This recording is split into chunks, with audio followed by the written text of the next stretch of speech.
Relaxing and coming into the center of the gravity that is your being.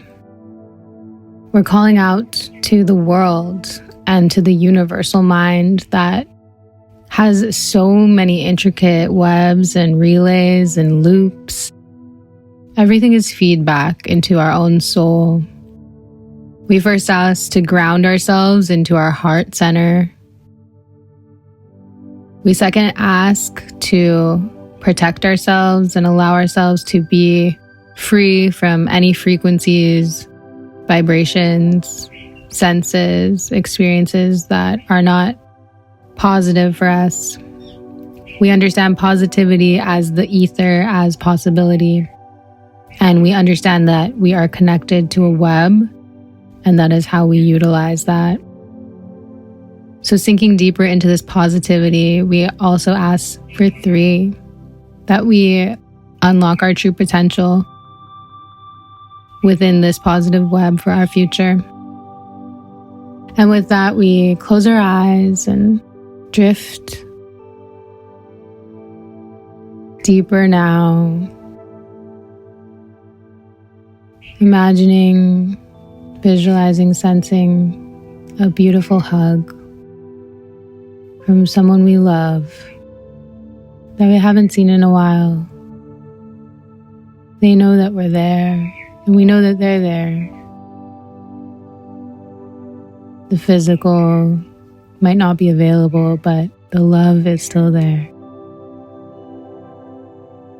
Sensing that hug, whether it be an inner knowing or a vision, a feeling, however it comes to you, letting it wash over you from head to toe. Perhaps remembering something that person said or did, or even just a look that they gave you. And as you do that, your heart grows. Perhaps the shadow that was once there is illuminated. That hug grounding you even deeper.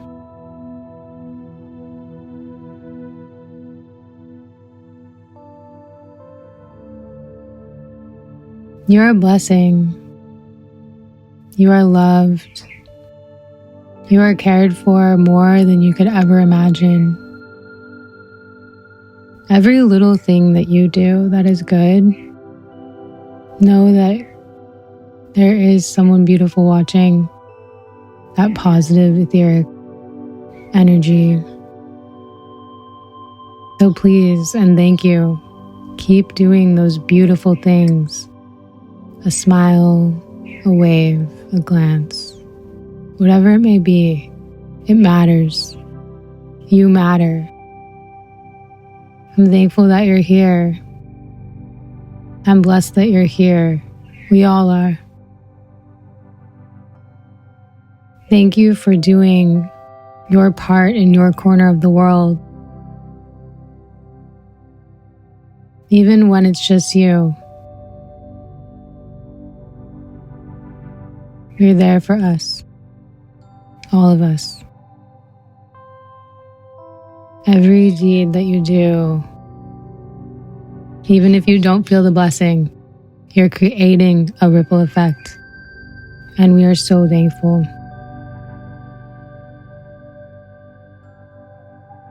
Taking in that hug and that love that you deserve.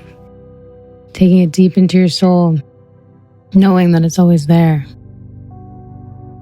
And it'll always be there. It's a gift. It's yours to have, yours to keep, yours to hold.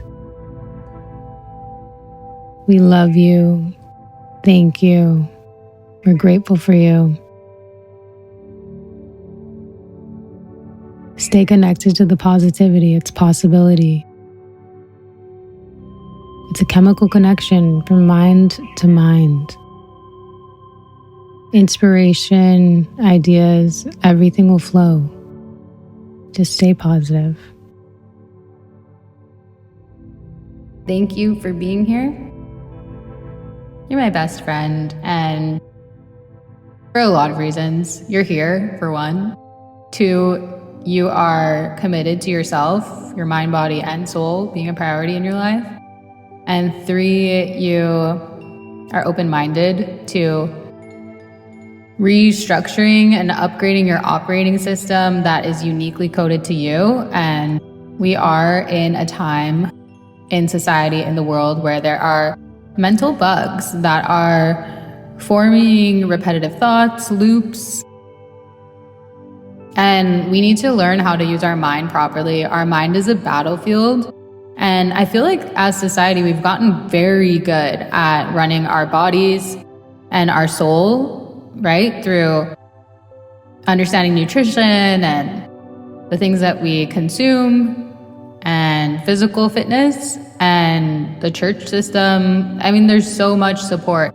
The mind is really one of the last places to explore. And it's so vast and it's so beautiful.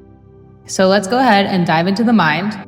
I wanted to talk about this lack of understanding of the fact that God is the ultimate operating system, and that is really the term that we want to use, God, because language is its own codex. And if we're not using it properly, then we can't decode our system. So if we don't have a term for an operating system that we're using, then how am I going to identify the bugs within that operating system? I just can't. It's like me going to the Mac store and saying, you know, my computer is not working properly, and they ask me what year it's from, I don't even know. They ask me what operating system it has, I don't even know. How are they going to fix my computer? They don't know which system to go in. Okay, so people get very uncomfortable with the word God, but we need it. It's necessary, because otherwise I cannot identify the operating system that I'm speaking about, which is literally the entire universe. And so luckily for us, we have created a word in our vocabulary to identify that, and it is God. And it just encapsulates the operating system, which is everything. If I don't have a word to describe it, how can I decode it? So we need to stop being uncomfortable with this word, because if you're uncomfortable, please give me a name for your operating system. And not just your operating system, my operating system, the tree's operating system, the grass's operating system. And if it's source, that's a synonym for God. So let's just use God, because it's all encompassing and it is almost a personification of all of those things. And I'm actually targeting personified systems, which is you, which is me, which is a tree, which is grass. And that's why personifying the operating system above all of us as God is the best thing we can do, because technically source can be used to mean lots of different things, like a source of a stream, a source of power. So God is a name for an operating system. We use other words to kind of delineate and make universal terms, but it actually creates more confusion. Because technically, if there wasn't context around the word source, you actually wouldn't know what I was talking about. But if there was no context around the word God, you would know what I was talking about.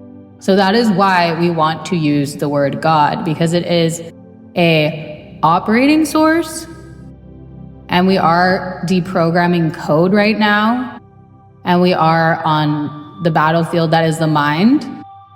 And without the proper terminology,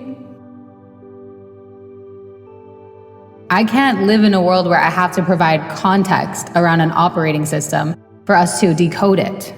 Because if I don't use the term, I cannot decode it, because I'm too busy creating context around another word so that you feel comfortable. If you feel uncomfortable with the word God, you better get comfortable, because this decoding process is not for the weak of heart. You need to be strong to go through this. There are other codes out there, there are other operating systems below God that are trying to get you into those operating systems. So if I don't pick the top word for the highest operating system, then you might be in a lower operating system that's within the program. And that doesn't mean anything. There's a hierarchy here. You know, the operating system that encapsulates all of us is God, known as God. It's the ultimate operating source. It's the operating system. It's the ultimate operating system. Excuse me, I got confused with my words there. See? Operating source. I mean operating system because it's a system. And if we don't have a word for that, and then some being called Peter comes in and presents itself as the ultimate source, power, etc., there is a lot of power lost if you don't have a connection to the ultimate operating system, which is God. And then you have Peter come to you, and Peter says, Peter's God. And you're so confused in your definition of God that you accept that. So I am trying to just say, God is the ultimate operating system, which contains everything that we know of. And anything that presents itself as that ultimate operating system and says that it is God, it is not, because there is only one God, and God is God, and it doesn't have any other name.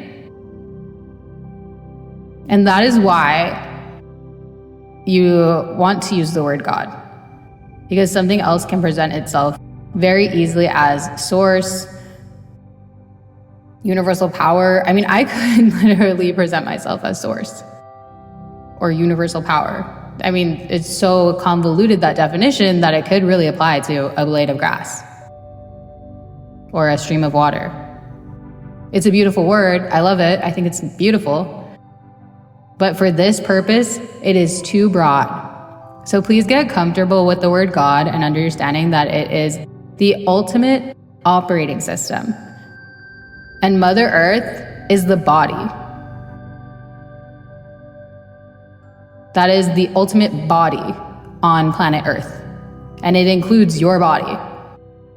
Because you came from the earth, you will go back to the earth, right? Your body deteriorates. You built up your body by eating food and all of these things. It's the physical side. And God is the ultimate operating system. That is the soul, the source that you are getting energy from. It is God. And then in the middle of that is the mind, your mind. That is your unique coding system. That is your name. That is who you are individually. And you are receiving your own unique transmission and combination of physicality that creates that mind and is very uniquely coded to you and is such a treasure and such a gift. And only you will ever know the complexity of your own mind. It is gorgeous. It is phenomenal. It is complex. It is something that only you get to experience. And we're so glad that you do. Because I need you to experience that. God wants you to experience that. Mother Earth wants you to experience that. I'm glad that you're you. Thank you for being you. And it might not be easy all the time. So as we go through this decoding process, please understand that God is the ultimate operating system. I need to work within this context, a context that doesn't need a description, because it's very important that I am able to target these things properly and that there's no hierarchy system going above the system that I'm deprogramming. Because if we have something that's not the right word, then how do I go above something else that says it's above that word? It becomes complicated. So let's just make it simple and get comfortable with the word God. It is the ultimate operating system. And I need to use that word to help you program the proper code in you. And you are very special. And I would never, ever, ever want you to have to go through this over and over and over again. We got to code you properly so that you can get your destiny and your purpose and everything starts to come into alignment. So we got to do this right. So now take a deep breath and just thank God for being the operating system. And thank yourself for being you. And thank Mother Earth for the physicality that we have. And just take a deep breath and tune into the gravity that is you. You're a star. I love you so much. I'm so proud of you. And get excited. This is going to be fun. It's supposed to be fun. Thank you for being here.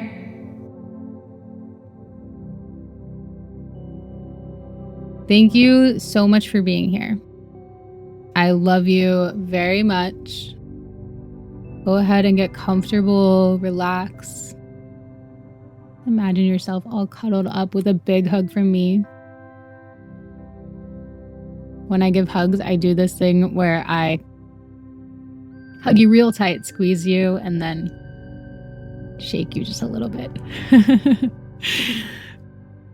It makes me giggle, just hugging someone really tight and just kind of shimmying my shoulders a little bit.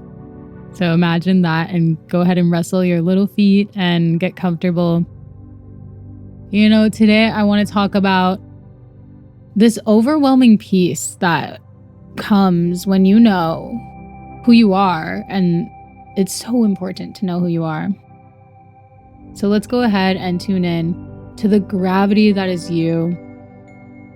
You are a star. Go ahead and relax, get comfortable. Knowing who you are. Why does peace wash over you when you know who you are? Well, first of all, what is a human? They're uniquely coded, complete individual, completely one of a kind. And so first of all, when you know who you are, you have this knowing that you're one of a kind. I mean, irreplaceable. There's no one like you. And just knowing that inherently gives God permission to love you uniquely, to bring you unique opportunities, to have you in your own compelling part of the world that no one else can exist in. It's exciting. You become irreverent. You become unstoppable. I mean, you're uniquely coded. That really blasts by people, right? You are a human being. We have things in common, but your coding is for you only. There is only one of you. That's insane. An insane thing to realize. And when you know yourself, that means you know something that is completely unique, that only you are gifted of knowing. It's a gift so special, it was only meant for you. It's only something that you and God know about. It's so beautifully private and beautifully coded and beautifully complex that only you are able to know it. And it's so important that you know it, because when you know it, that becomes part of the universal mind. It's one of your greatest missions to know yourself. So again, why does this overwhelming sense of peace wash over you when you know yourself? Well, given what I just said, it's because your connection is unbreakable, unstoppable. Your connection to God is 100% there when you know yourself, because you are uniquely, telepathically communicating with God. And no one can get in between it now, because you know it.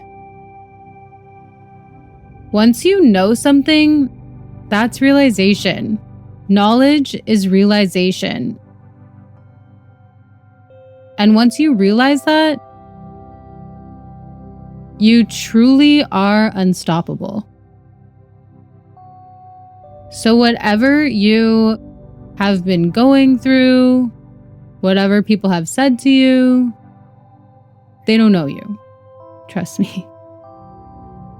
It's so beautiful that we are unique, and that knowing ourselves is something that only we can do. And I think there's this interesting kind of matrix of wanting to be understood by others. But once you understand, neuro-linguistic programming is a great way to understand it. Okay, so neuro-linguistic programming is basically neuro meaning brain, linguistic meaning language, and then programming meaning coding. So we have brain, language, coding. How does the brain speak and what is the coding of that? Neuro-linguistic programming, NLP, is a term that you will hear to talk about that set of information. And it is known widely in neuro-linguistic programming that we all delete, distort, and generalize all of the information that we see constantly. Deleting, meaning that we prioritize different things that we can see around us. Distort, meaning that we will look at it through our own lens. Generalize, meaning that we will put things into certain categories to move through things in a way that's efficient. Because our brain truly cannot process all of the information around it at all times. The best example of that is that you put on a t-shirt in the morning and you probably don't feel it on your back anymore because your body, mind, and soul are focusing on different stimuli, different senses, different things, and that's a priority system. And an example of deleting, distorting, and generalizing. However, when I tell you to focus on your shirt on your back, magically you feel it again, right? So the information is there, you're just not honing in on it. When people want someone to understand them and know them, and they're getting so frustrated, right? I used to get very frustrated. People did not know me, and they would put all of these sometimes horrific judgments upon me without knowing me at all. And now it doesn't, because I realize actually it's a gift that no one can truly know me. Because now I can stand so strong in my knowing of myself that nothing that they say can get to me. Because it's true, no one will ever truly know me. And people feel lonely in that realization. That should be the greatest gift of a realization, because it means that you are one with Creator, Source, God, and you are downloading your unique programming because you know it 100% and nothing's going to get in the way of that. And that means you are going to do the work that you came here to do. You are going to serve your purpose. You are going to do all those things. It should be so exciting. And no one's going to stop you, because when you know yourself, that's love. People that know themselves in this way that I'm talking about, they are good people. They are here to help.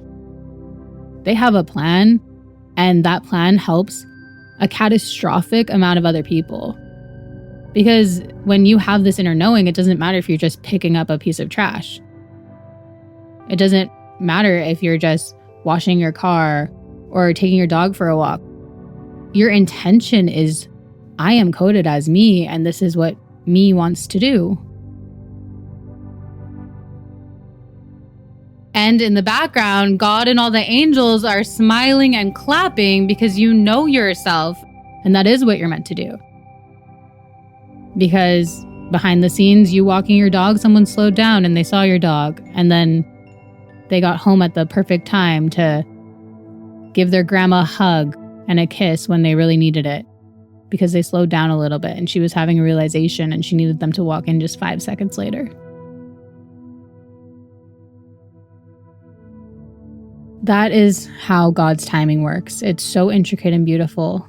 So don't ever give yourself a hard time for seemingly doing something benign that is so positively intentioned.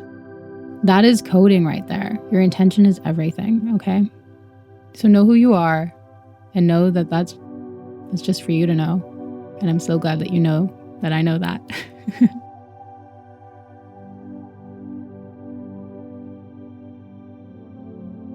I love to imagine us all sitting in our favorite spot together, having our favorite snack, our favorite song.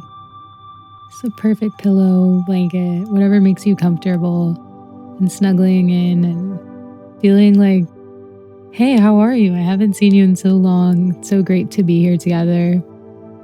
I'm so glad that you're in your physical body and that you're willing to be here and that you appreciate meditating and taking care of your mind, body, and soul, because it's such a process here. And the fact that you're here doing this with me, of course, we're best friends, of course. It's a lot of work. We put in the work. We're hard workers. We didn't come here just to mess around. We're working. So with that and my love for you being here, let's get settled and comfortable, and let's sink into today's meditation. And just taking a deep breath, tuning into the gravity that is you. You're a star. You have your own gravitational field. It's magnetic. It brings people from all corners of the world just to see you. So shiny, so beautiful. Thank you for shining.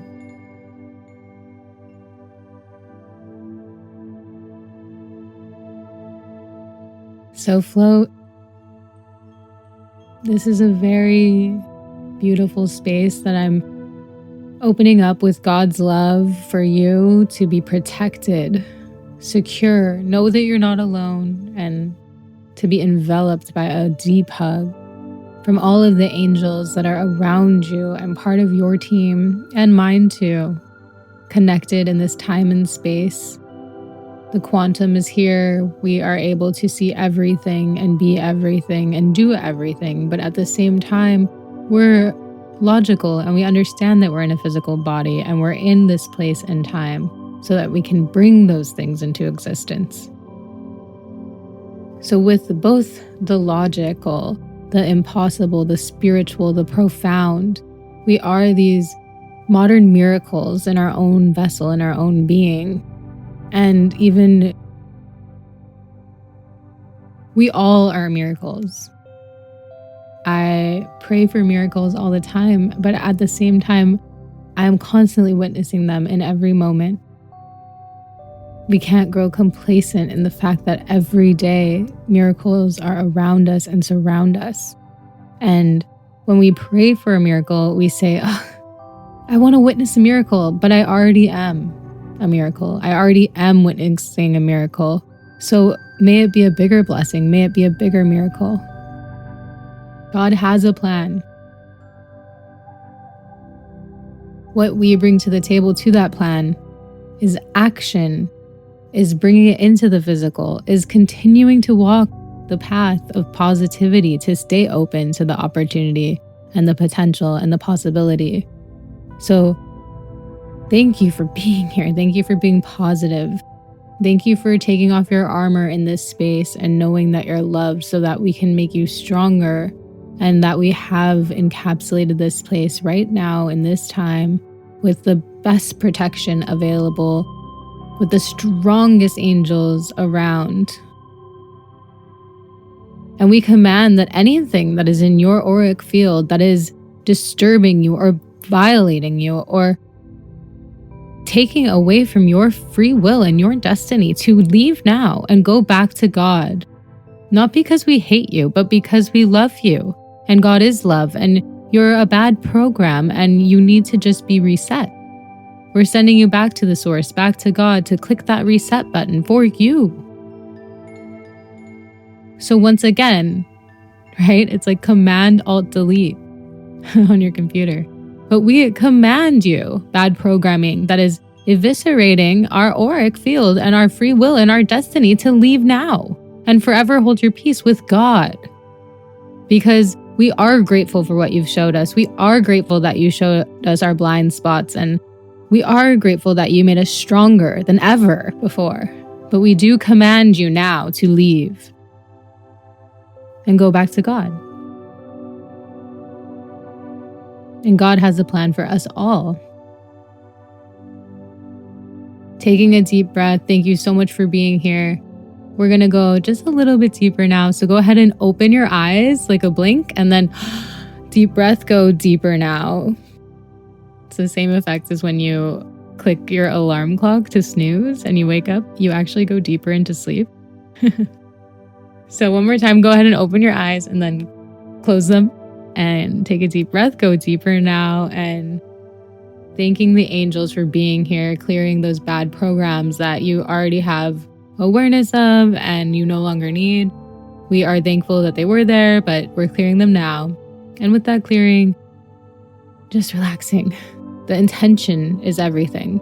My intention is to provide you protection, to clear your auric field, to make sure you are safe, to make sure your purpose is revealed to you and sealed within your destiny, and that you are walking that every day and you are protected with angels guiding you. And all you need to do is keep your intention pure for that to happen. So thank you for meeting us halfway.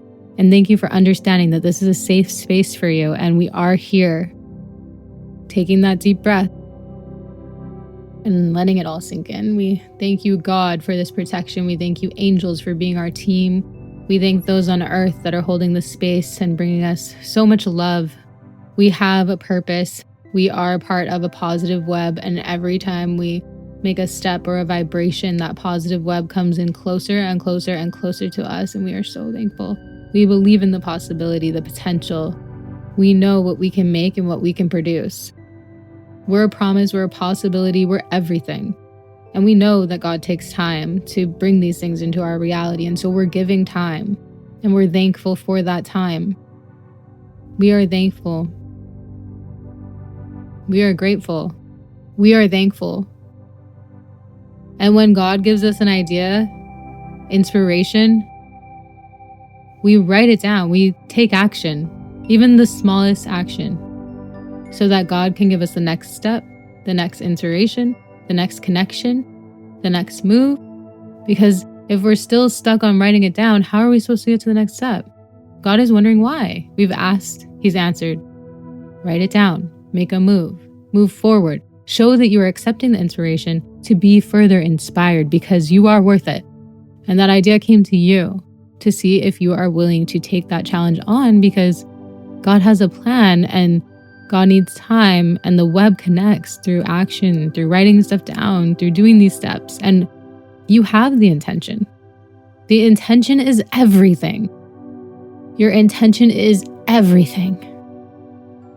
It is everything. Remember, when you're hurting, when it feels like they're knocking you down, when it feels like no one's there, remember that your intention is good. Right? Oh Lord, please don't let me be misunderstood.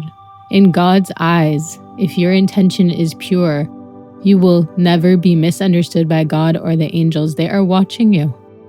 They are listening to your intention with every action.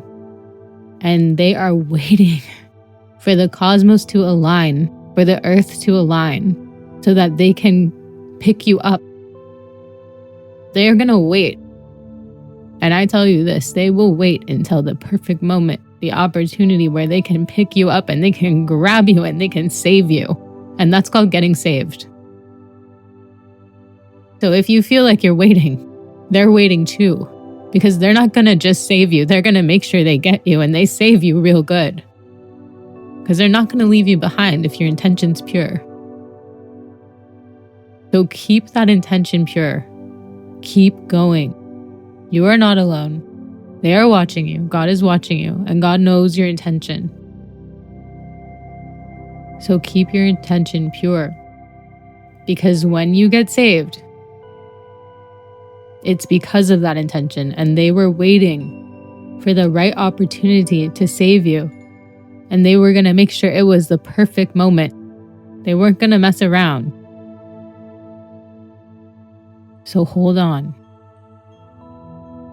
You're my best friend. We're in our comfy place. Thank you for being here.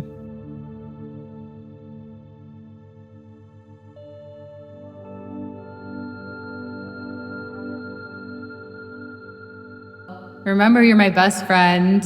I'm always here for you. Now that we're connected, who know that you have this beautiful soul that's been through trials and tribulations just like you. And I'm living and I'm breathing and I'm loving every moment. And I'm so happy that we can share this friendship and this joy together and looking at things in this beautiful, effervescent way where it truly is a tapestry being woven. And as the needle pokes through the fabric feels tension and it breaks through and it creates a new stitch. And if you've sewn, sometimes if you don't have a thimble or the right tools, you can even poke your own finger. And imagine God sewing, poking his own finger. And it's not an easy process for anyone. We're all here working collaboratively. And every good deed that you do, it is noticed, it is seen.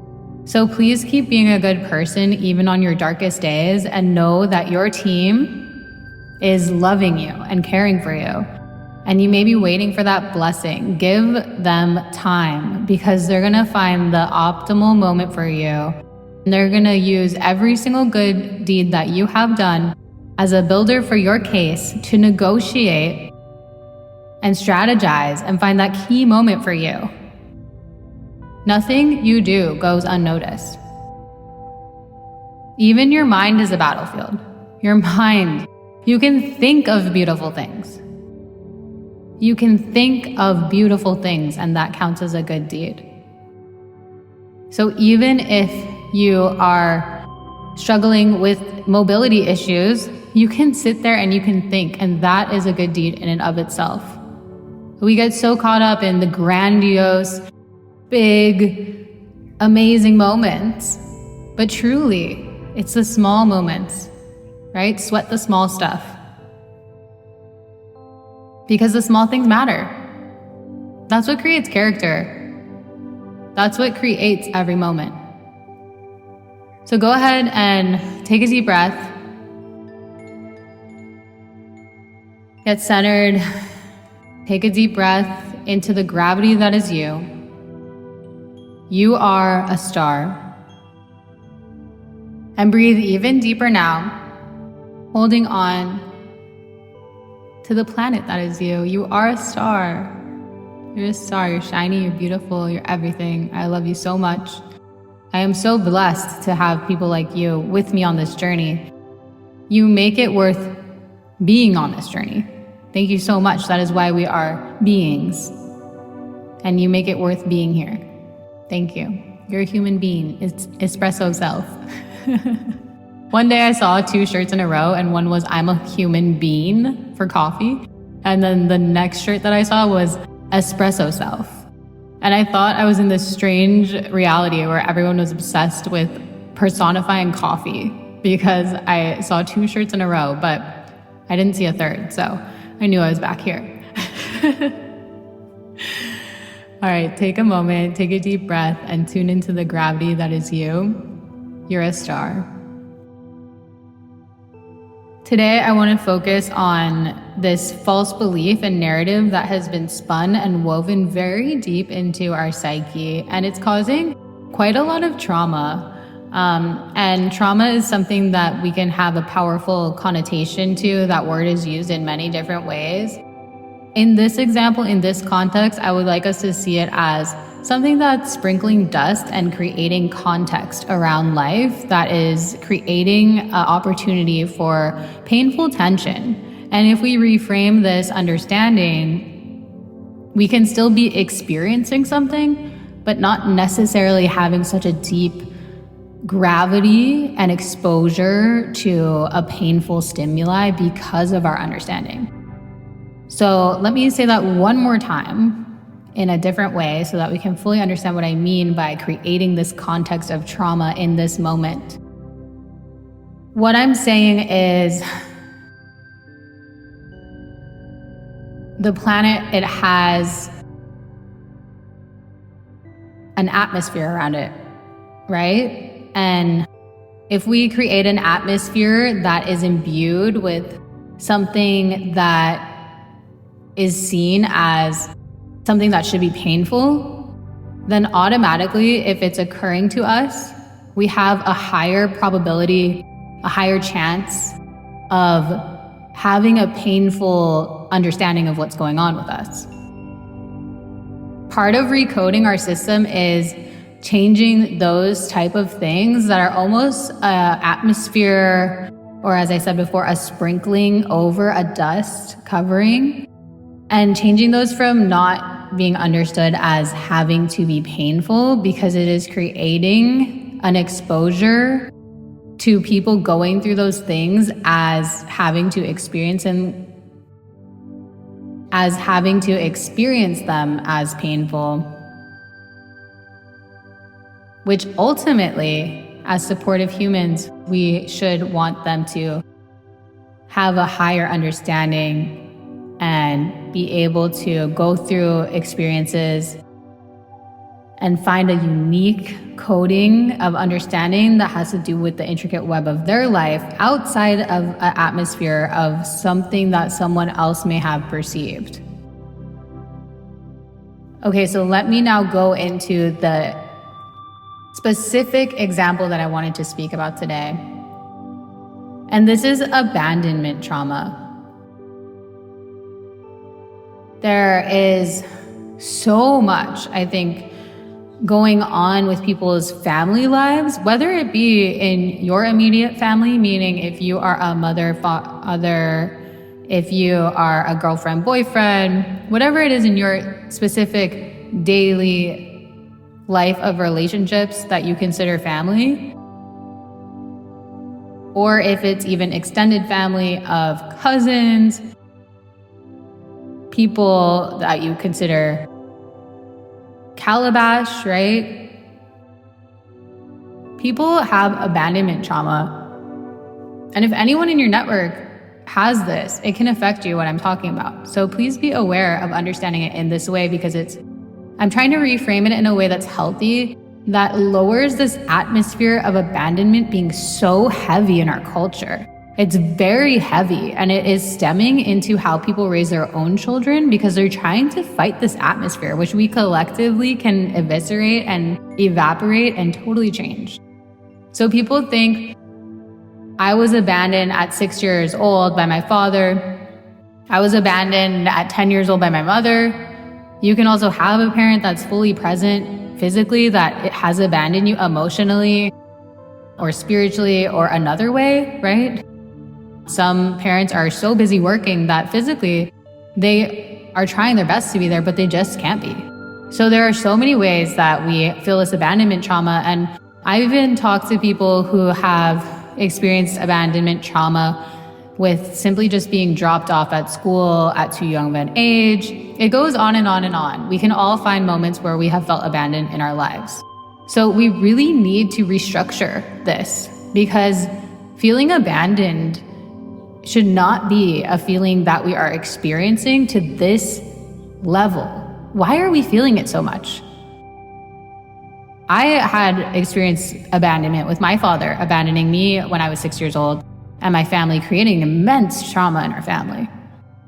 And I can get more into that later, but this is saying, how can we reframe this? Because it's not healthy for all of us to be dwelling, and looking for a source of trauma that explains how we're reacting to now current moments of being abandoned, right? We're saying, oh, I have an abandonment trauma, so this is triggering me. So this is making me have a reaction. So that means that this stitch, how I was talking about sewing in this tapestry, there is something going on there that we can reframe. Let me tell you the truth. You are, nor have you ever been abandoned. You always have a father. It is God. And I am very much connected right now to the definition of God being the ultimate operating system. And you have a mother. It's Mother Earth. I'm very connected to this definition of Mother Earth being the body. So you have never been abandoned. You have always had a father. It is God, the ultimate operating system. And you've always had a mother. It is Mother Earth, the body and the physical. So why then are we as a society, are we as a collective so obsessed with abandonment? when you've never been abandoned. It's one thing to say that you are currently being abandoned by so-and-so, and that is creating a trauma for you. But to say, I've been abandoned, no one loves me, I'm not a good person, I'm left all by myself, and that's just gonna be the way it is forever and always, that is not true, nor has it ever been true. And we as a collective need to stop that.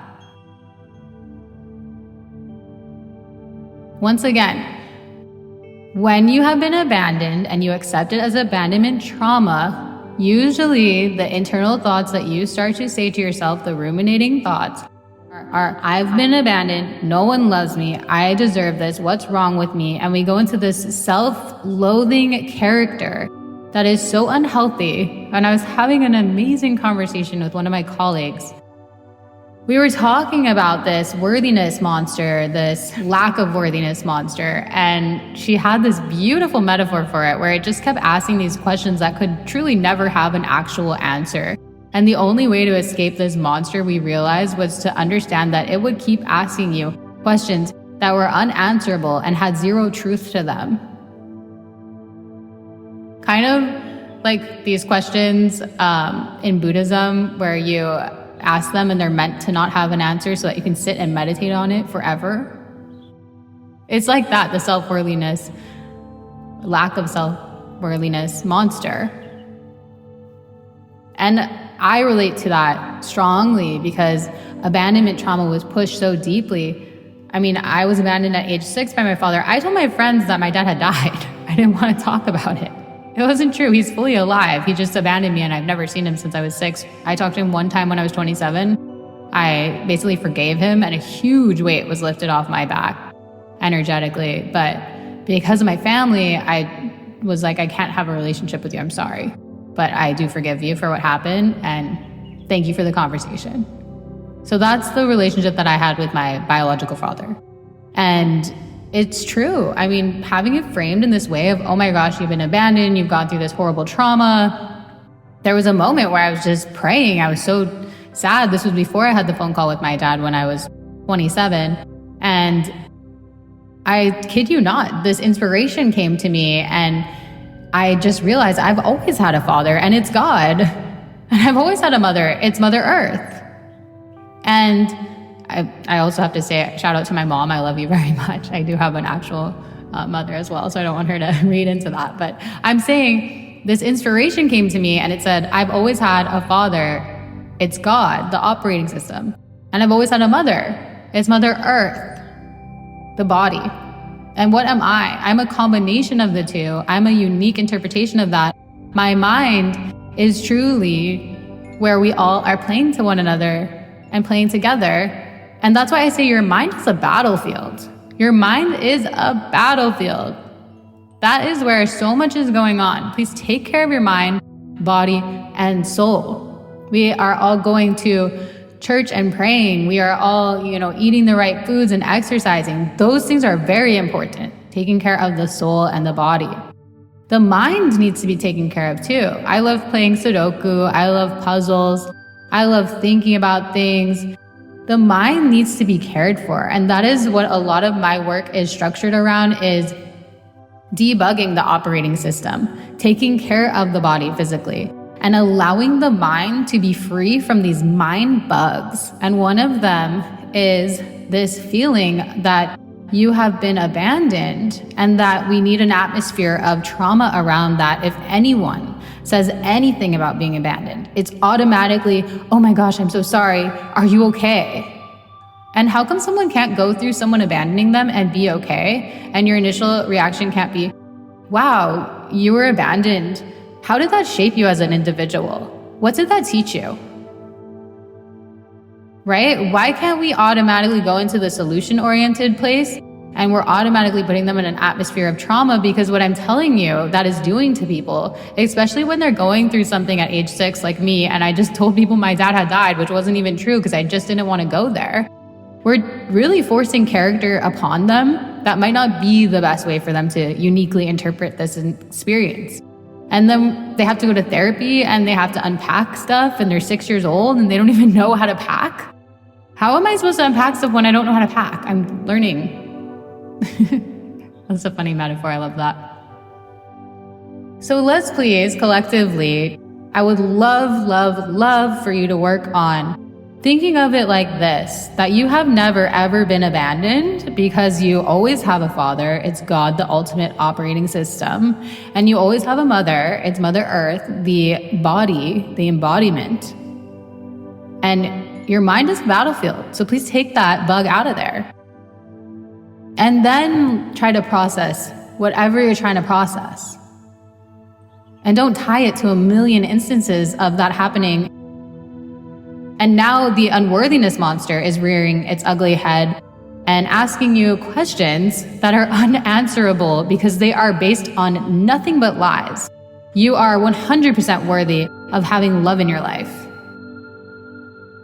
You are 100% supported right now, always, and forever by a mother and father. Just because they're not in a human body does not mean that you do not have them.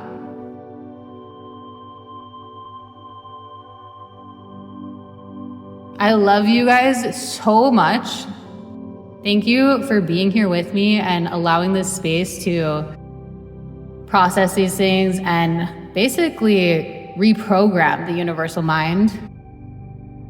It takes all of us hacking our brain, working together, going into this battlefield that is the mind. And through my work, I'm realizing how unexplored the mind is. And I love adventure. So thank you for joining me on the adventure. Thank you for being here. You're a human being, and I love, love, love you. I love you so much. You are my best friend. You are my greatest teacher. You hold me just like I hold you, and I'm blessed for you to be here. So please take a deep breath, let that all sink in and come together in your heart. You're a beautiful, beautiful, unique expression of the cosmos and the earth and everything in between. Thank you for standing by my side as my brother and sister and being a companion here for those around you.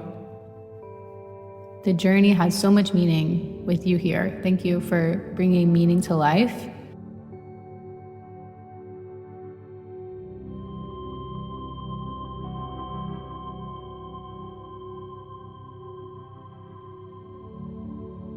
Go ahead and get comfortable. I want this to feel like you're with your best friend and you're just touching base. You haven't seen each other in a while. You're catching up and you're having a heart-to-heart. Because some days are long and some days are tough. And some days are sweet and some days are beautiful. And some days have all of those things mixed in every moment. I'm here for you. I'm your best friend and I love you so much. So go and get comfortable, bestie, and let's go and dive in. Today, I'm having this spark to talk about choices that are presented to us. And how important it is to be connected to who you are and understanding when a choice is being presented to you and it's a fake choice, meaning kind of like a trick question, right? An example of a trick question could be me saying, do I like chocolate or do I like ice cream? It's a trick question. I like both. So there's no wrong answer to that. That's a fun example, okay? But there are, I want to call them controllers that are trying to control you. And they're presenting an illusion where you have to choose something. And if you choose that, it means that they can control you with that choice. And it's really just one step down the rabbit hole to them presenting this false illusion over control over you. At the end of the day, you have control over you. And I'm not to say that you could be in one of these situations where someone has given you these false illusion choices, and you are in a place right now where you feel like you don't have control over you. I'm trying to snap you out of that. You have control over you, okay? And if you have been going down these paths and these controllers, they present themselves as human beings that have the right answers, that know what they're talking about, that somehow know something that you don't, and they have access to some sort of information source that you don't. And because of that, you're going to go through all these trials and tribulations, and along the way, you're going to give up your control because you feel like this person does know more than you. And they'll do something silly like, oh, if you eat another M&M, that's going to lead to this terrible thing happening to you. And say you do eat the M&M and then something terrible happens to you. They were right. But say you don't eat the M&M and something good happens to you. They were right. And I will tell you, these controllers, they seem to be able to kind of tell if you're going to have something good happen to you tomorrow or something bad happen to you tomorrow. And they can present these choices pretty easily, and you can choose one way or the other. And they are so ingrained in your life that they can actually make you have a bad day or a good day either way. So basically, they present you a choice. Based on what you choose, they direct your day to basically create the illusion that that choice was the reason why. So I'm here to snap you out of that, bestie. You have control over your life. You do.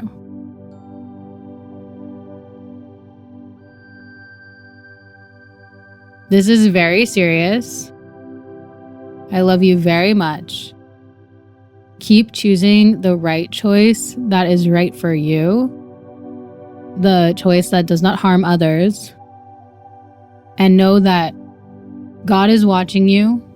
There are good energies around you supporting you, and your intention is everything.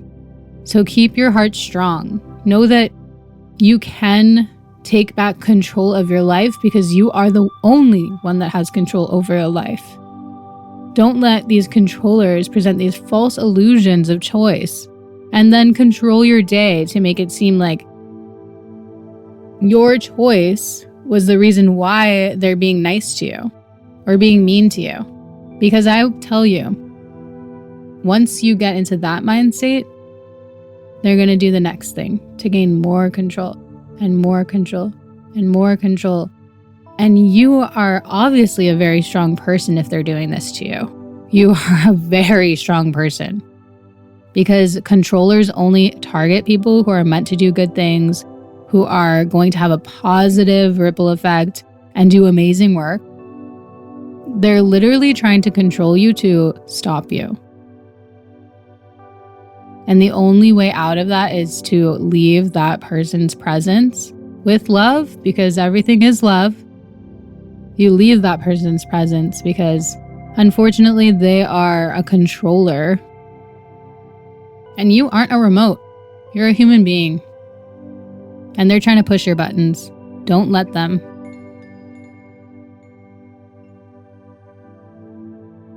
So take a deep breath here.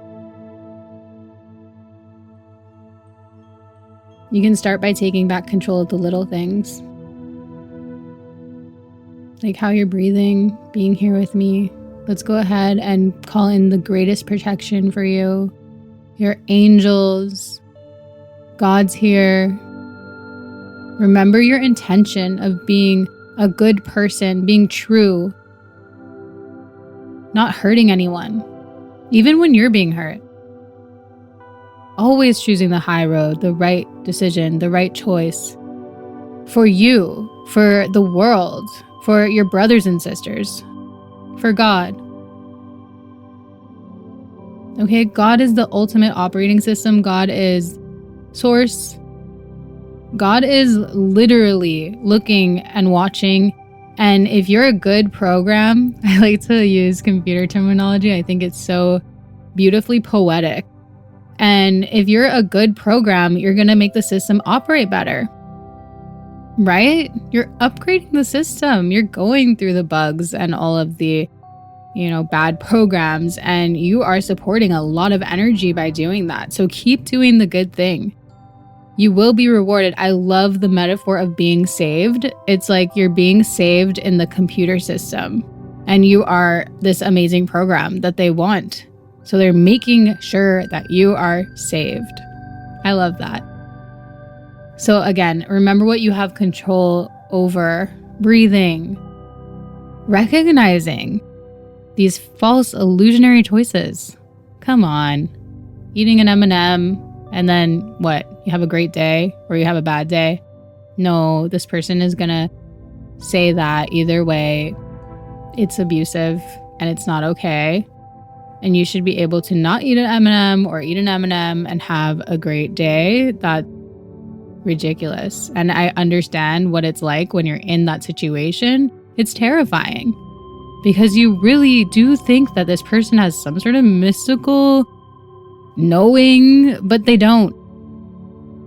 They're pretending to have power, and they're using your choice to act as a false catalyst to that. It's a magic trick. You know what's real magic is love. I love you. I want you to feel that, and I love you so much. I love what you've been through because it's going to make you stronger. And you're very strong. I love everything about you because you're this beautiful galaxy, this constellation that I've never seen before. And I love looking at the stars. And that's why I always say, tune into the gravity that is you because you are a star.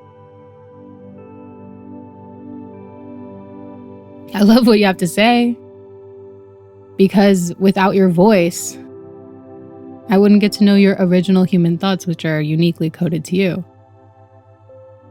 We need you here. And we need you to remember that you're strong. The angels are around you. Give them time. Because what they do is when they have the opportunity, they're not going to miss. Keep your intention pure. You got this more than you will ever know. I love you so much. Thank you so much for being here.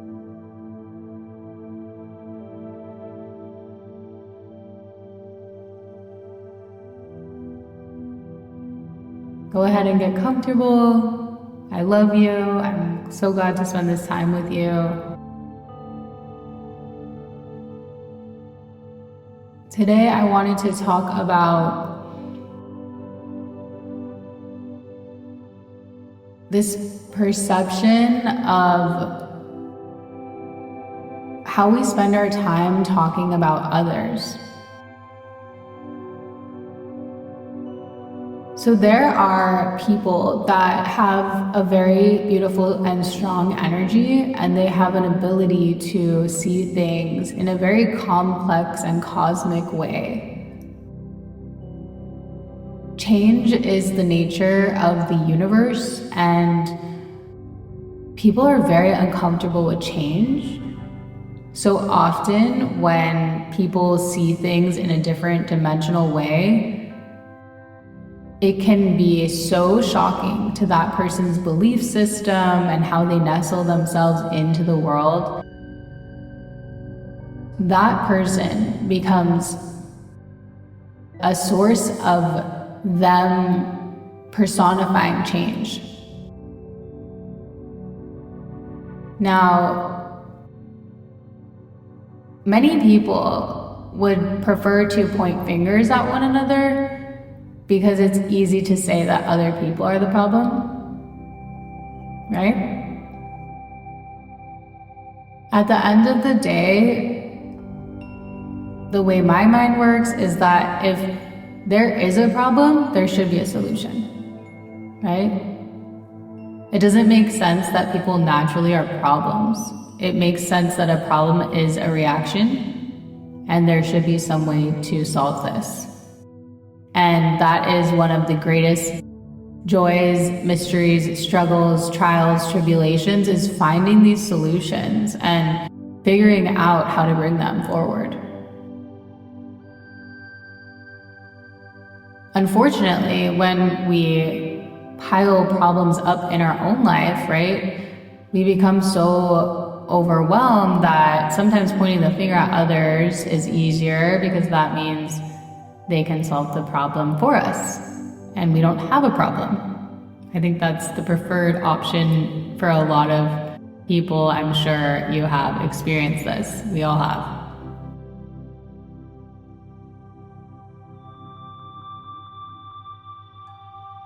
It's definitely at moments necessary to illuminate other people and what they're doing when it is seeping into your world and you're handling your own problems and being responsible. But when you're not handling your problems and you're looking for an outlet, right? What is an outlet? An outlet is somewhere that you draw power from. So it's very interesting to think of these outlets of gossiping and talking about other people. And those are actually places where you're drawing power from. So why have you chosen this specific individual or person to talk about? There's something within you that's drawing power from that, actually. So ultimately, this person must be very strong. They must have a lot of energy, especially if a lot of people are talking about them. And the true strength would actually be not talking about them and focusing on yourself and figuring out a way to cultivate power within, because you can. And gossiping is inherently toxic because there's really no purpose in gossiping. And if you look at the etymology of the word, it is connected to God, Mother, God, Father, meaning that you're creating an energetic being, if you will, that has either a connotation of positive gossip or negative gossip. Hardly, if ever, is it neutral. Let's be real.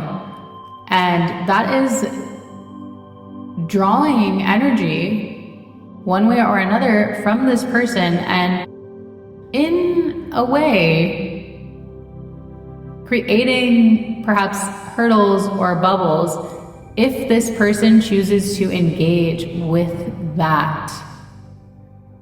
And so this is another lesson. When there are false narratives circling around you, don't engage. These are energetic wormholes of gossip, which is from the etymology, from a word that connects to godparent. Think of it as a fairy godmother that is trying to pull you into false narratives to take up your time and energy because people are looking for an outlet. They are trying to draw power from you. You are powerful. So think about yourself as, do I want to put that plug in my battery that can only charge so many items, right? I have to charge my work, my family, my food. There's so many things. Do I want to charge a false narrative that does nothing but have me answer people's questions, which are founded on dramatic renditions of one little seedling of truth, and now it's become an entire field, an entire football field of grass and flowers and trees? I can't even find the seedling at this point. It's impossible to find. There was only one, and now it's become a forest. So truly, these people who love gossip have no idea that they're creating a godparent that is literally hovering over this person and trying to get them to engage and answer questions in this forest that they never created. And they're thinking to themselves, how did I get here? I remember there was this seed of truth here, which I cannot find. And now I'm answering questions about this oak tree, which I'm confused as how it even got here, because I swear the seed was for an apple tree. And I don't see one in this garden. That's why it's just best not to engage. And people always will couch it as, I have the best intentions, I'm just trying to figure out what's going on with you. That's great. What's going on with you? How are you doing? You don't... What? It's a story. And imagine if you woke up and you could write your own story. Would you write in that story, I woke up that day and someone had fluttered into my room and they told me a story I had no knowledge of. And I decided that I was going to say that I was the character in that story, and I was going to defend myself because that character in that story had a completely different story, and they wanted that bird to know the truth. In that example, in that metaphor, you would tell the bird, thank you for the story. The weather looks great. Let's go outside and have a great day. And you would let the bird fly away and just think to yourself, that's weird. I don't know why that bird said that. That was completely wrong. I have so many things to do. I'm so glad I got that bird to leave. These false narratives connected to gossip are so enticing because we feel like our world is imploding and everyone is talking about it. The news cycle is very quick to change these days. You would be surprised how little people actually care, and you would be surprised how many of these people are meditating and praying and doing all of the spiritual things. But truth be told, they're gossiping every single day, pointing the finger, looking for any outlet to draw power from, and you just happen to be that power source for the week. So don't add power to it, because you're just gonna prolong the length of time and you're gonna literally drain yourself. And usually if people are talking about you, you probably need your power for yourself because you are going through something, and I'm so sorry to hear that. God gives you what you can handle. There is so much going on behind the scenes, and people will never truly understand you. Hindsight is always 20/20, and whenever somebody hears a story, they're automatically standing in the position of hindsight. So they automatically have 20/20. So they're automatically going to see the things that should have been prevented or changed, and a beautiful person with a loving soul would see the solution and say, well, I've heard this story. The only thing I can do is present a solution. So here's my solution so that this doesn't happen again, so that we can fix the problem. Or maybe there's nothing that can be done other than just saying, I'm sorry that happened. I love you. I'm here for you.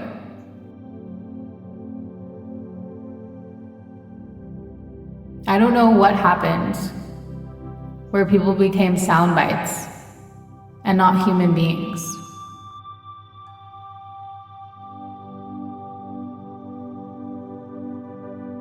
I don't envy that you need a sound bite.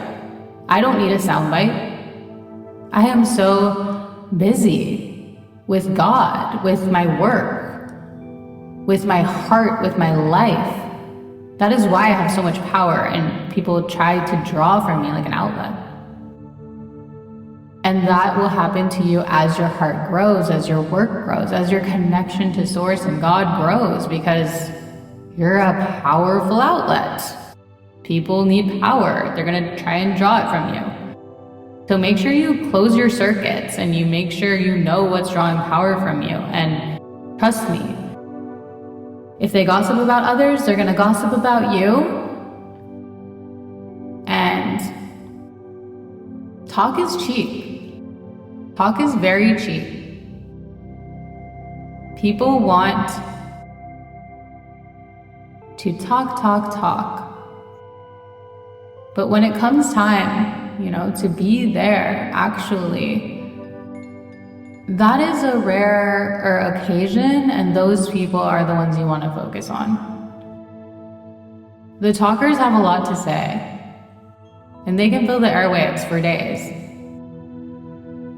But what actually lasts is action, presence, love, caring, right? And you don't need to engage in a false narrative by adding your airwaves to an already false narrative. Just let it fly by like a bird. Stand true in your authenticity.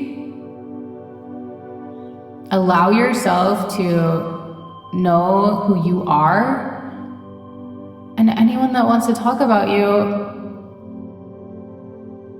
automatically, just by talking to you, they themselves are tuning into the already created godparent. So depending on if they're leaning positive or negative, they're just gonna automatically be honed into that positive or negative godparent that's already been created by all of the other people talking.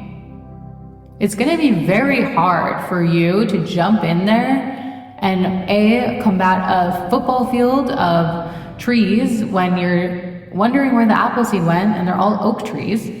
And then B, you're also going to have to somehow go boss to boss with this juggernaut of a godparent that's been created for who knows how long from people that basically are seeing a knockoff version of you in this godparent is not you. Even if the narrative is positive, it's not you. Why am I talking about this with you? Why are you talking to me about this? This is not who you are, because who you are is right now. I can't even talk about the past you. I have a joke where I say, I'm writing my resume as we speak, so as you're reading it, you're already behind schedule. Look at me, talk to me, be present with me, and that's the only moment that you will know me. Because forever after, it will always be something we had, but I have already changed. And so for people to not understand that, and to hold people to these past moments, many of which they weren't even there for, as opposed to having a moment in the now with them and truly actually experiencing this person and giving them that space, is a detriment to us all. And the fact that somebody would ever have to answer to something that they did from the past in a moment where I can experience you in the present does not allow that person to become the best version of themselves, because they're automatically not going to be present. Only in the present moment can you truly ground yourself, can you truly engage in original human thought, can you truly process things, and can you truly step into the energy that you're supposed to. And if you are in a stable place and you're speaking to somebody that is going through something, you are able to actually help that process move forward by being with them in the now and not asking them a single thing about anything.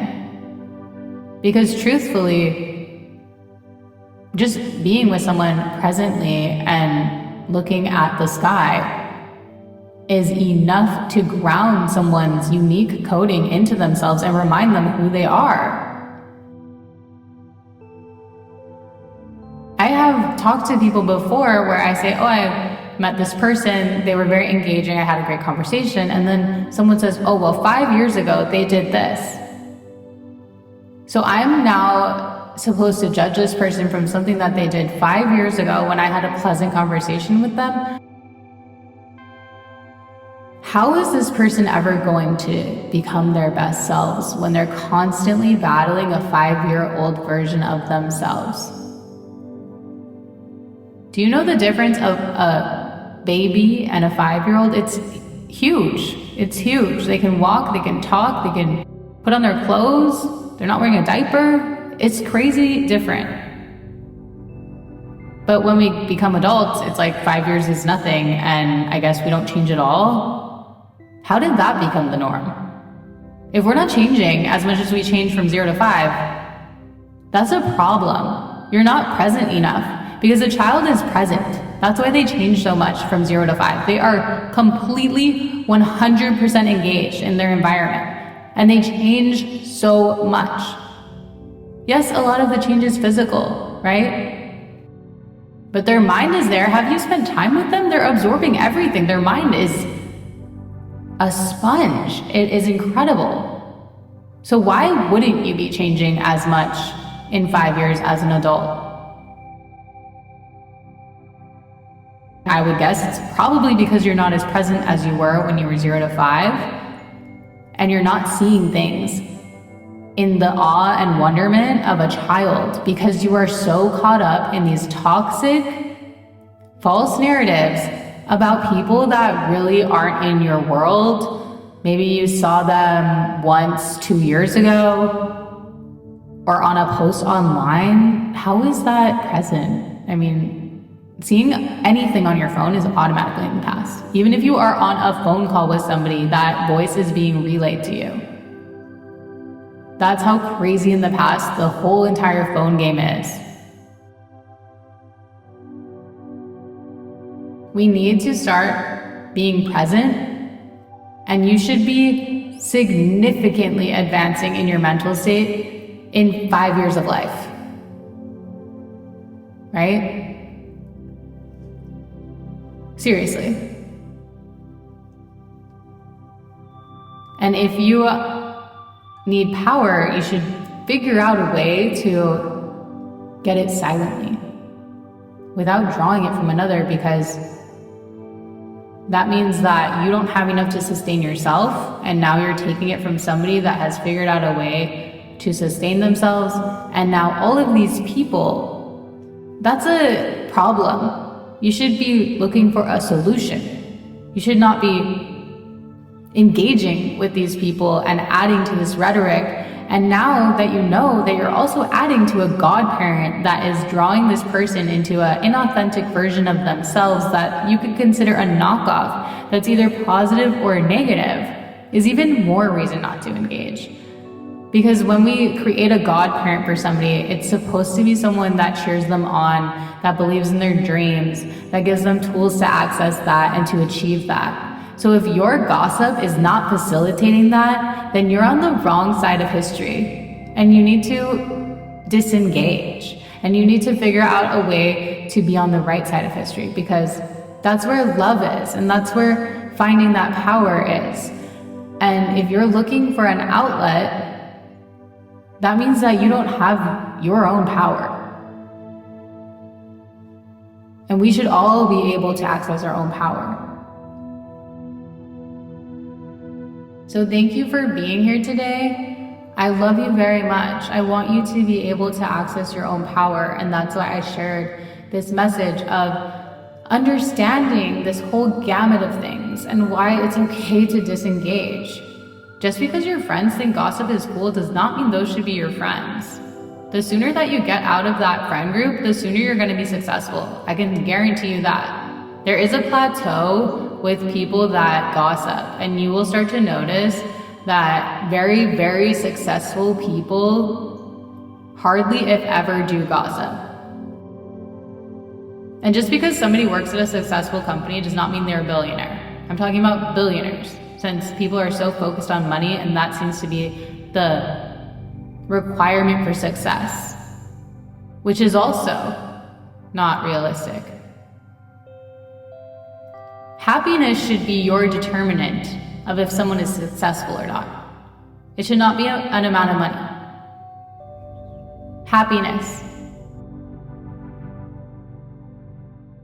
And if you're gossiping about somebody, and if you think that that person heard what you said, it would not make them happy, just know that energetically, they can feel it.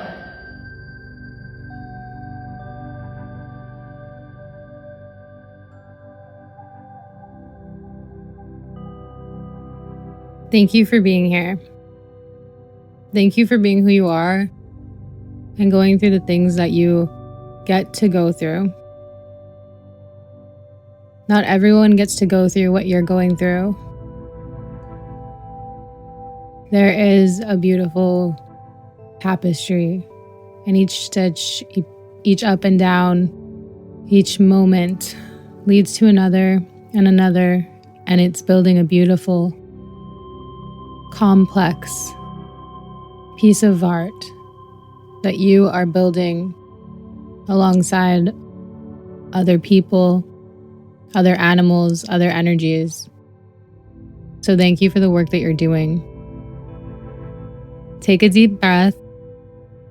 Tune in to the gravity that is you. You are your own star, your own light, your own spark. So just tune into the gravity that is you. Take a deep breath, relax as we go into this journey together. I'm holding you in the arms of God's energy, with angels, the universe, everyone around you cheering you on. So take that deep breath now.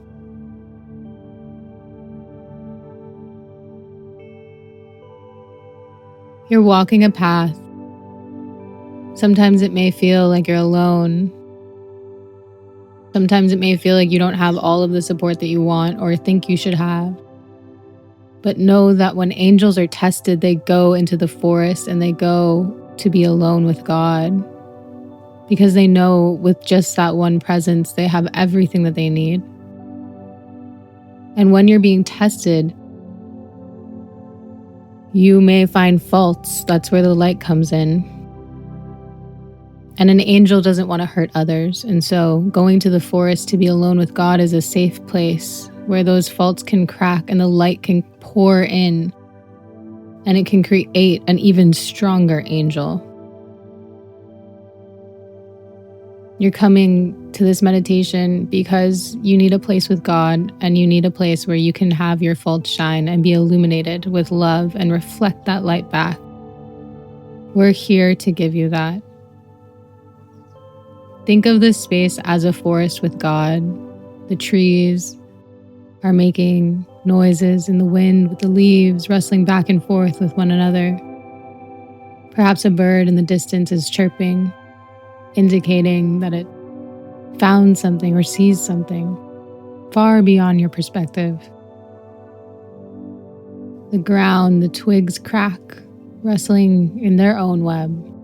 Everything moving and breathing in a poetic way that only its species, only its area of life can understand fully. And you breathe too. And with every breath, maybe you feel your body aching. Maybe your soul is shaking, but your breath is grounding you in. God is watching you. We are all here to support you. We love you. Remember, even with your faults shining through, you're being molded, you're being created, you're being crafted into something greater. And with every choice that you make, when each fault cracks and you wonder, are you going to break to the ground and never be able to walk forward on this path again? You still choose the high road. You still do what's good and what's right and what allows you to sleep at night. And we are so glad that you do. We are so glad that you do. Even when you're broken in pieces on the ground, shattered, you still do the right thing. Thank you, because God is watching. The angels are watching. They're building a case for them to protect you more, for them to pick up those pieces off the ground and put you back together and mold you into the strongest version of yourself that you've been waiting to be. Now you dig deeper into your soul and you know that you're in the right place, the right time. There's nowhere that you're meant to be that isn't where you are right now. So everywhere you are in this moment is exactly where you're meant to be. Keep choosing the high road. Keep doing the good thing. You can do this. You were born to do this, and God only gives tests to those that He knows can handle them and will pass them. And you will. The angels are watching because you're worth watching, and they're waiting. It takes time, and they wait. Every good deed that you do is appreciated, is loved. It's connecting you to a greater web of positive possibility and potential. That's the ether. That's the unseen force. It's the positive. It's creation energy. It's connected to every other mind. So if you meet me, which you are now, you're connected to the inspiration that guides me every day. So when you have an idea, write it down. Because God is wondering if you can write it down. If you can, and you can, you will get the next step. You will walk stronger.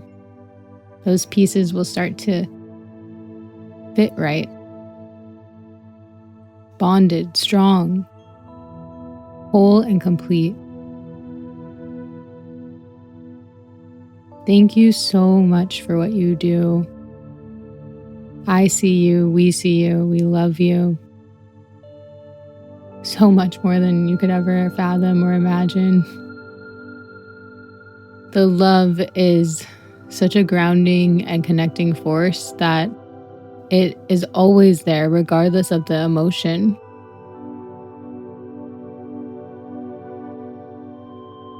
We come from love, we go back to love. It's this beautiful portal that connects us all.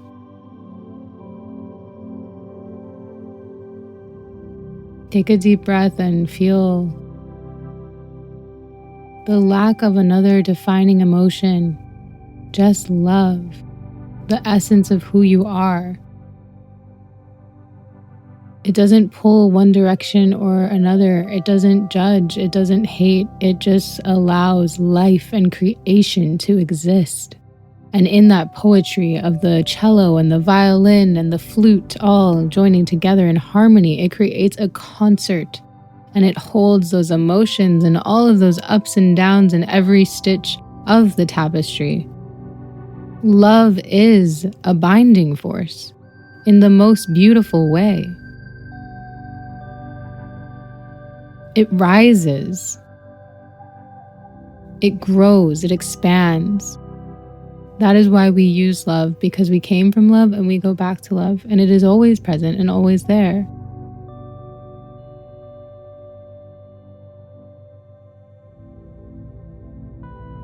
Bring yourself now. Imagining you're in this forest with God.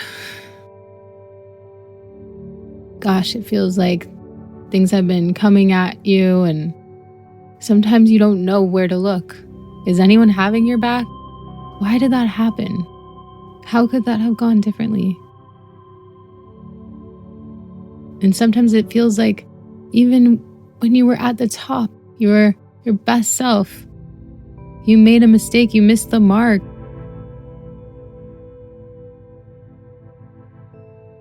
But love was still there. We're still here. Keep going and know that God has a plan for you. And sometimes plans, they have revisions, they have versions. You're being upgraded. It's normal.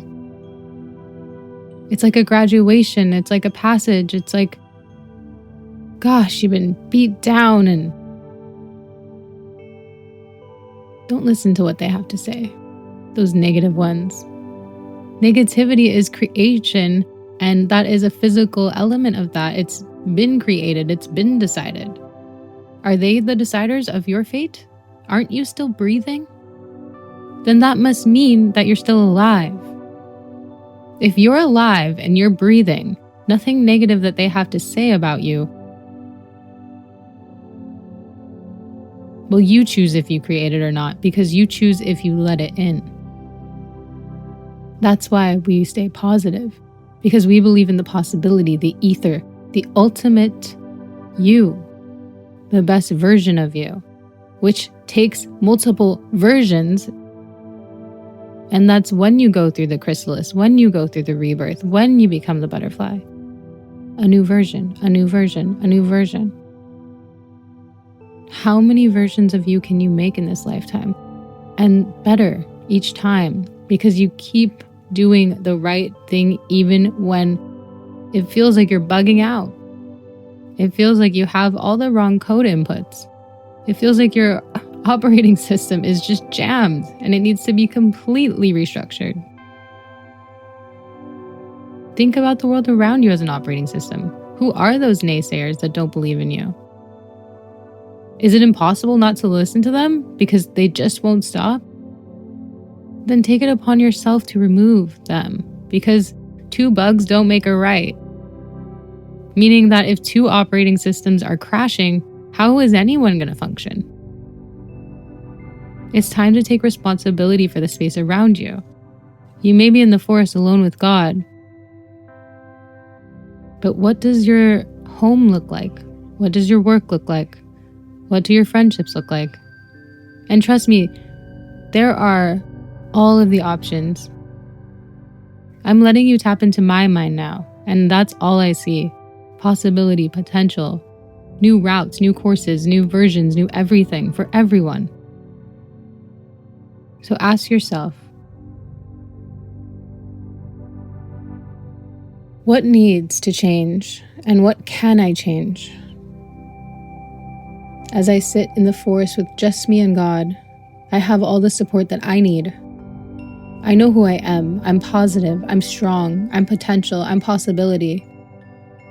And I keep choosing the right thing, even when I'm dead broke, even when I don't have any friends. Because someone is watching me, and it might not be those friends. It might not be the people with money who see me sitting there without. It's something greater than even them. And I play to that card because that is the ultimate coder of me. And it sees a different version of me, and I just gotta get there. I gotta meet it halfway. That's why I'm in the forest with God, praying, because I'm meeting it halfway, and I won't let anyone change my upgrade. I don't want that bug where I'm mean to somebody because I don't like their outfit, or I let someone drop something and walk by because they're fine, even though they don't look fine. I don't want those system downgrades. I want an upgrade. I want a new version of me. So I do the good thing even when it's hard, because I'm getting the bugs out of my system. And I look around and I see which operating systems are clashing with mine, and I get them out of here as best I can. And if I'm at a place where I can't get them out of here, I pray to God that they do, because God can get them out of there. I just have to meet God halfway. And I have to give God time. So I have to work on my patience, and I have to be patient. It takes time for God to bring us the things we ask for. And if you have a laundry list of asks, you better give God time. It's not the lottery. This is life. It takes time to bring things to you, and you need to clear the bugs out of your system if you want an upgraded system.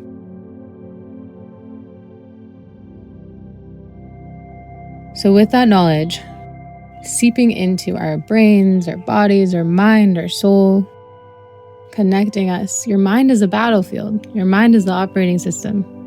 That is where the upgrades go. So take care of your mind. Take care of your body. Take care of your soul. And with that knowledge and information, taking a very deep breath here, sinking in for a minute and letting it ground.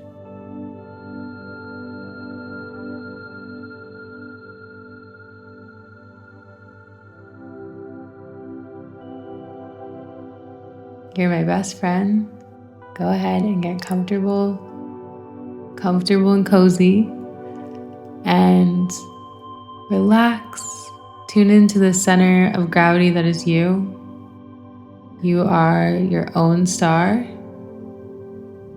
You shine and you sparkle. So go ahead and take a deep breath.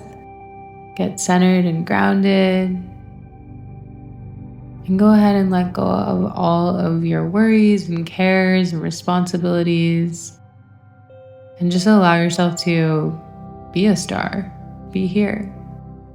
Be here right now.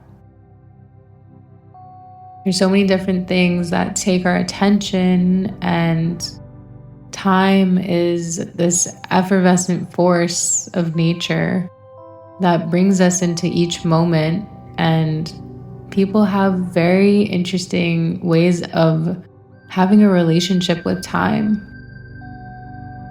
Some say time doesn't exist, so technically they have no relationship to time. While others are very consumed with time. And if 1 second goes off, it flusters them. So, a healthy relationship with time. It's how we collaborate. It's how we set meetings. It's how we engage in all relationships, is in this place of time. Sometimes it feels like we don't have enough time with the ones that we love. Sometimes it can be the opposite. It's important to know that with others, sharing space with them, having moments in time together, having these beautiful moments like we're having right now, are so important to hold on to and be present with. When we're wishing we had more time, but not valuing the seconds that we have to understand, how can we make our relationship with time healthier so that even 1 second is enough, because it was so impactful, so memorable, so powerful, that 1 second trumped all of the other seconds. This is a very powerful way to think about time, and something insurmountable,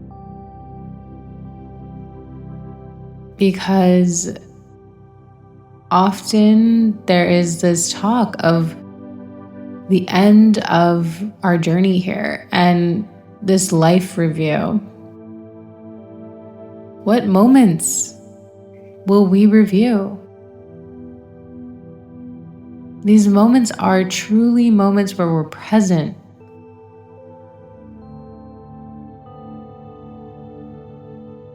They aren't moments where you're being cheered by a crowd or getting an award. They are really personal moments. Being very present with either yourself or another. They have a wide range of emotions tied to them, but they truly are these fully present moments where you are seeing someone and they are seeing you.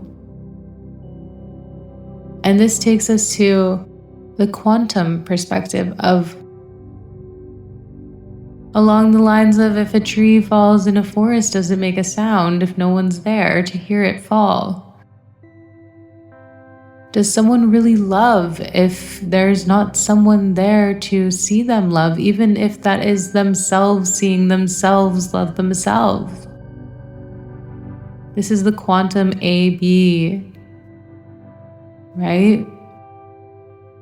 We are truly seeing and being and feeling and sensing. And this is why 1 second should be powerful enough with someone in your world, in your experience, that 1 second with somebody is something that you can hold on to and think of so beautifully for the rest of your life, that it was worth that second of being truly present. We're lost in time, thinking we're going to have more time later, we're going to set aside time, we're going to plan this moment. And what if all of that just goes away out of nowhere, because there are other forces of nature that you have no control over.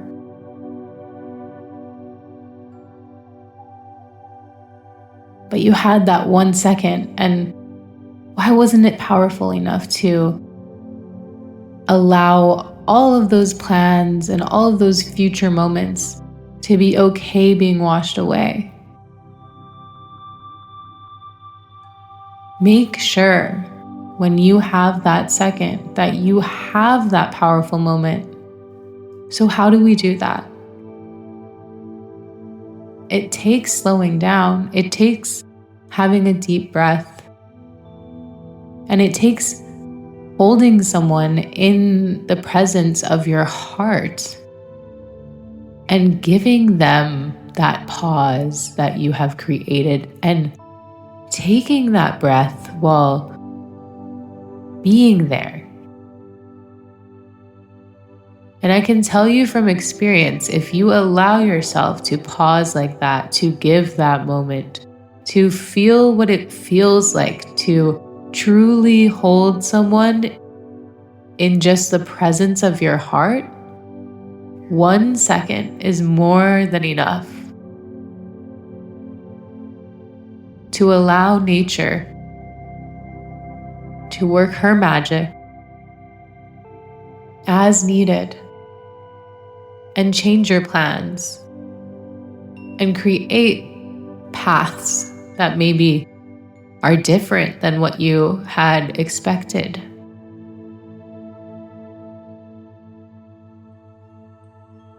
So what is your relationship with time? Is it hurried? Is it rushed? Is it slow? Is it calm? When you have 1 second with someone, how does it feel? And is that second something that, looking back, you feel like, wow, that was a powerful second?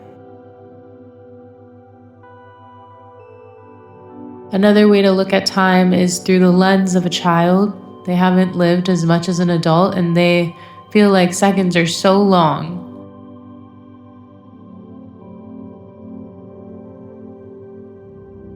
It's proportional to how long they've lived.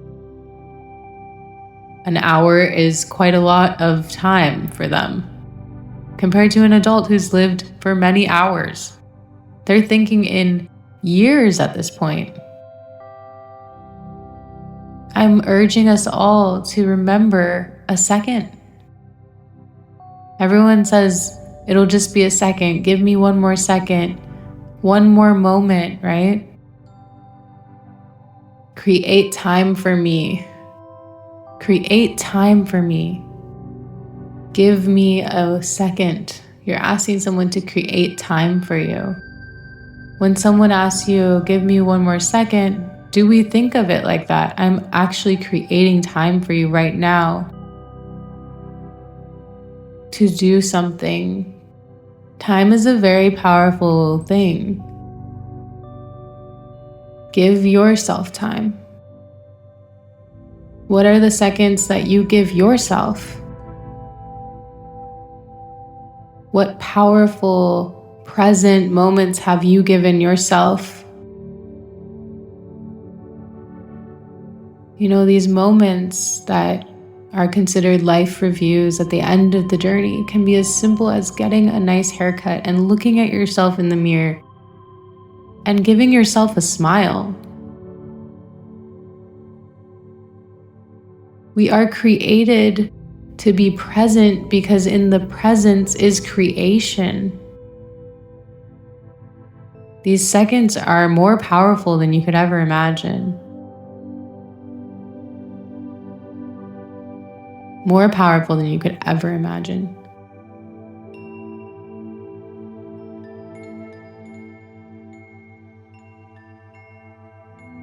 It's hard to describe how impactful being present is and how much beautiful, good karma you get from it, because it's something that seems to be a rarity these days. And it's so crucial to the universal mind's sanity and peace and joy and love and growth. The awe that will happen when you look at a rainbow and then suddenly it builds and the birds fly in front of it. And then suddenly the radio is playing the perfect song. And then suddenly you're feeling like you can touch this rainbow, but you can't. But you're seeing this miracle happen. And what is it? But you're so present with it that you can't ignore it. Because why would you? And that second seeps into your soul and it bleeds creation love into your heart. And then the next second you bring that rainbow forth when you see a person. They see the awe in your eyes. They see the inspiration. When you have inspiration because you've been present with nature, you bring it to your fellow human, to yourself. Time is so special, so sacred. Thank you for taking time for yourself today to be here, to create your world with each second being precious and enough to hold on to.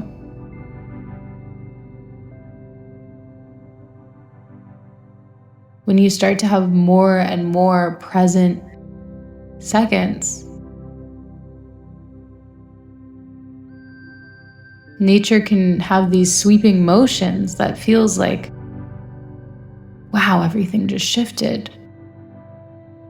But those seconds are grounding points that keep you, and give you what you need to hold on to bring cosmic change. 1 second is enough. We ask for a second all the time to get something done, to get out the door. So 1 second of holding someone, a smile, a laugh, that has to be enough too. Remember that. And take that deep breath and let that second be felt across the entire planet, because it's so powerful that the universal mind felt a connection of presence in a present moment that was so powerful that it anchored in philosophy, love, joy. Those seconds are needed. They're adored. It's very powerful karma. The best karma you could get. Not that anyone's counting like that, but it's so worth it. And it's so appreciated. So thank you for having these seconds with me now. And thank you for the ones that you're about to have. You are truly a blessing. You are a star. Go ahead and take a deep breath and sink into the gravity that is you.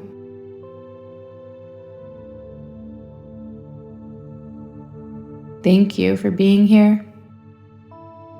Thank you so much. You are loved in an unfathomable way that's illogical, how much you're loved. I love you. Thank you for being here.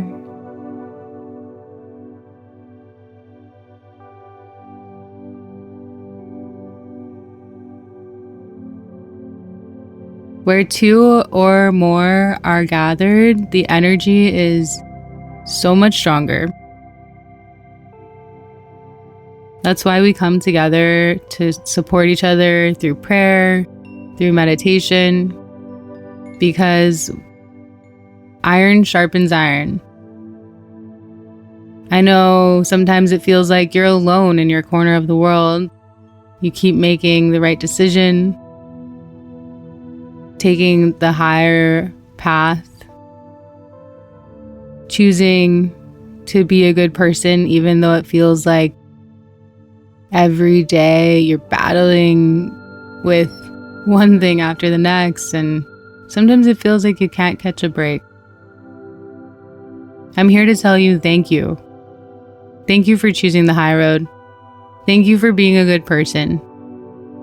Thank you for continuing to do those little things that take mental energy and clarity and understanding and focus to choose, and putting those things as an important choice, even when other things that seem more instantly gratifying would be low-hanging fruit and easy. I know that you're holding down your corner of the world, and I'm holding down mine. And sometimes I feel like that too.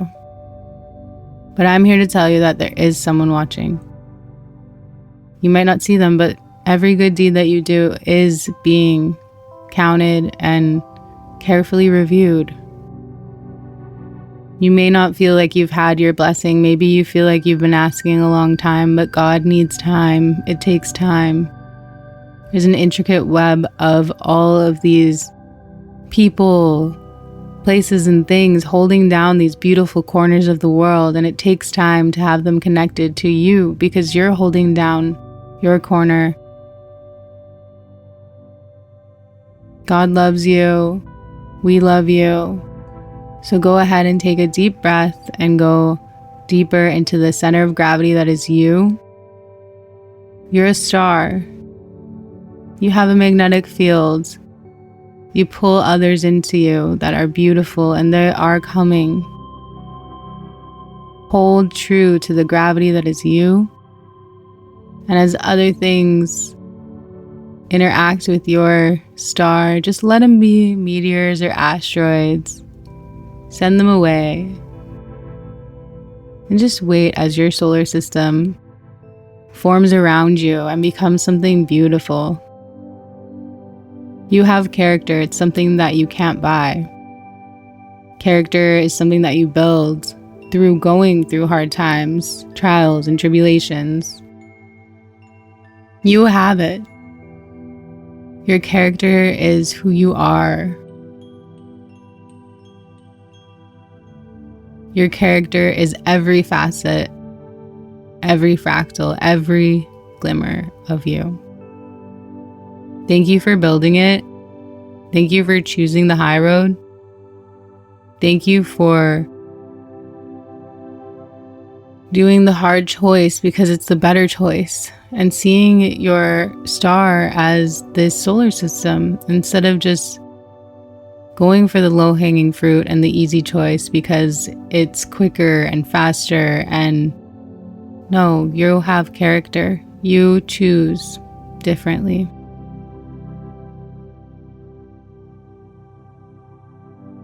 Relax, breathe. Know that in this moment you are supported. God is always here, and God takes time to collaborate and bring in the things that you are asking for. Thank you for being patient. Thank you for giving time while character is built.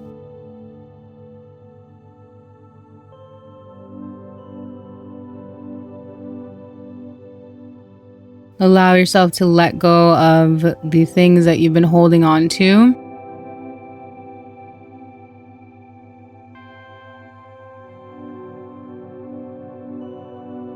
Allowing yourself to enjoy this moment in time here together. Where two or more are gathered, the energy is stronger. Iron sharpens iron. Whatever strength that you need, whatever you need in this moment, whatever you need to get through this and continue to choose the high road, you have now, and you are being given this strength. You are being supported. You're being protected, and we're amplifying that protection. Know yourself, know your character, know who you are, and do not waver. You are seen, and with every choice, you are giving that invisible team permission to bring you to those higher places and help you through, because they're here to help you. Whatever situation you're in, just keep going in a positive direction. Positive is the ether. Positive is possibility. Positive is how you can be connected to these places, people, and things that are holding down these positive corners of the world, and they can bring you in because they have no doubt that you are choosing positive no matter what. So they can have your back, and they can take care of you, and they can watch out for you. They always are. They always are. Keep picking up a piece of trash when you see it. Keep letting someone in your lane because they need it. They're in a rush, and you are patient because you know that God needs time. And you do it with a wave, and you do it with a smile. You practice your patience every day, waiting in line, driving your car. Because you know patience builds character, and you have character.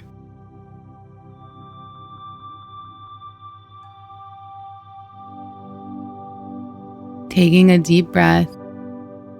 I am so thankful that you are here. You are positive, you are a possibility, and you see the potential.